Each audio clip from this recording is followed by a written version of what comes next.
revolution, at least in the way I thought about politics. In the late 1970s, while on a very rare vacation, I read Robert J. Ringer's book, Restoring the American Dream.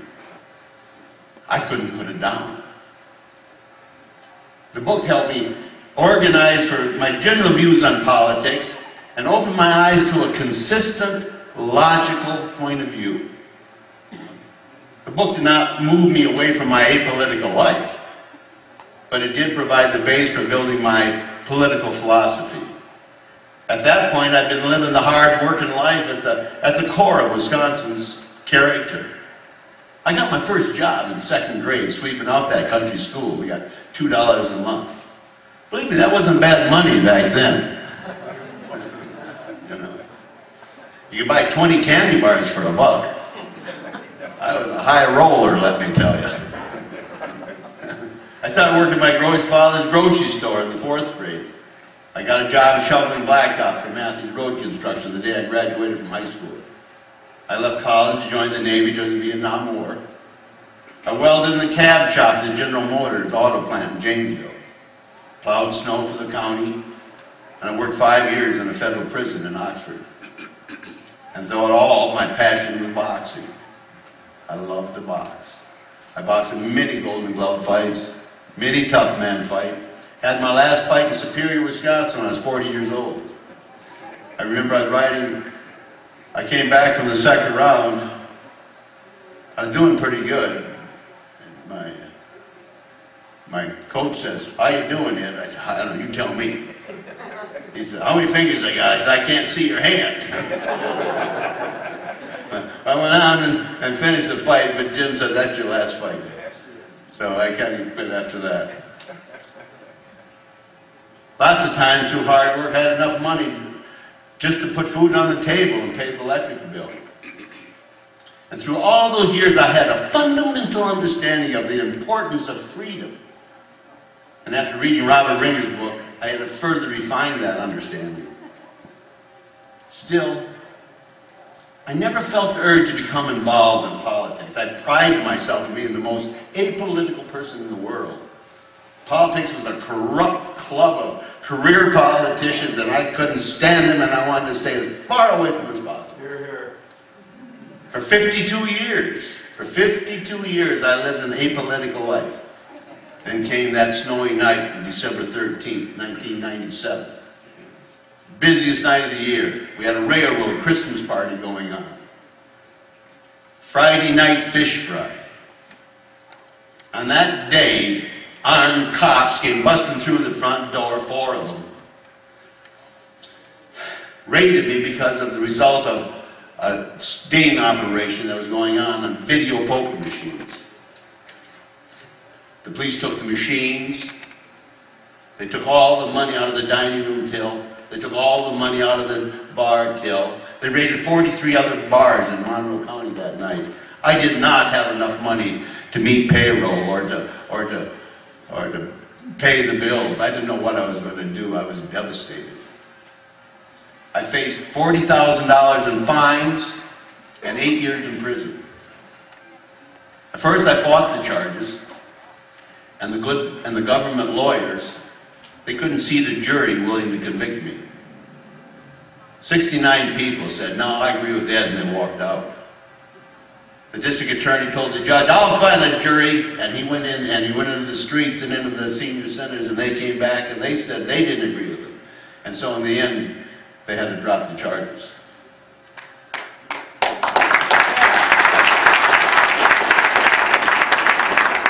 Confronting the government head-on awoke in me a desire to learn more about politics and to make a difference. I encouraged a young man fresh out of law school to run for the district attorney against the incumbent who led the raid and who was chief prosecutor. I campaigned hard for that young man, Dan Hellman, and he won the election. Since then, I've been elected as mayor of Tacoma twice, once in 2000, once in 2008, both against multi-term incumbents. And of course, I also spent a year and a half of my life campaigning my heart out in the 2002 Wisconsin governor's race. I know some of you here today became politically active because you face to face with government out of control, like I did at the teepee on that snowy night in December. And there's nothing like a hard kick in the seat of the pants to get you motivated. But in some ways, I'm more impressed by the people who've joined the revolution for liberty, and mainly out of their reading and thinking about government. Many of the people involved in my campaign for liberty groups here in Wisconsin, around the country, and even around the world, owe their political activism and persuasive powers to just one man, Dr. Ron Paul.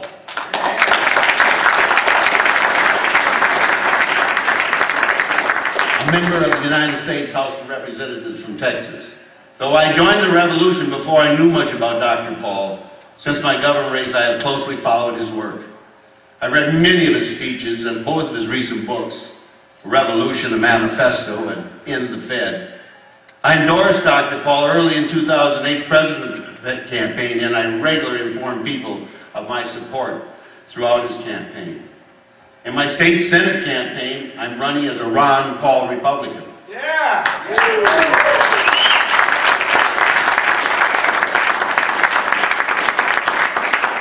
On a platform that across the board argues for less government and more respect for individual liberty.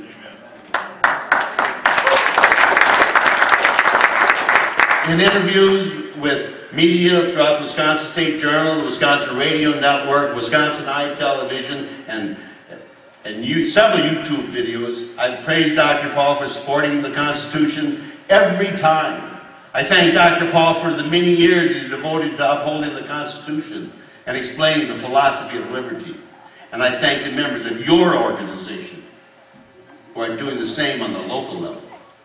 And I'm particularly thankful for the hard work of the Eau Claire Area Campaign for Liberty. Along with the University of Wisconsin area college students, they hosted an event where Grover Norquist witnessed me signing ATR's No Tax Pledge. The pledge says that as a state senator, I will oppose and vote against any and all efforts to raise taxes. So many of the college students at that event told me that when they graduate, they expect to leave Wisconsin because of no jobs. That's a disgrace. Imagine how much better things would be in Wisconsin if all the politicians had signed and lived up to that no increase pledge. Signing a pledge to oppose all tax increases is an easy choice for me. I made an even stronger pledge to my constituents that I will oppose all tax and fee increases and introduce and support legislation that will significantly reduce Wisconsin taxes and wasteful spending. In closing, I want to reiterate a strong conviction I share with Dr. Paul. I believe that reducing the size and cost of government will improve our lives. Our state government needs to stop wasting our tax money on monitoring, restricting, and punishing our peaceful, personal, and financial decisions.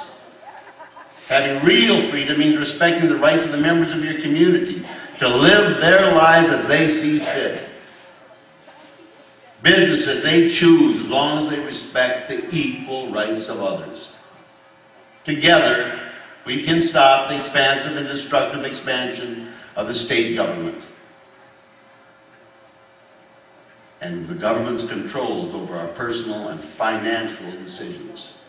Thank you very much for giving me this opportunity.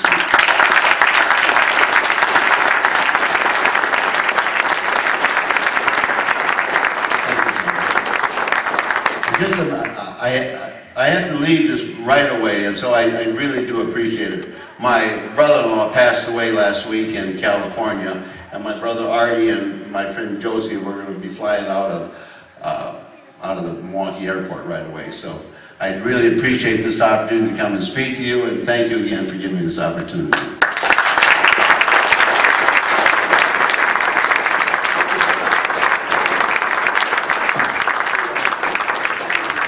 Thank you, Ed Thompson.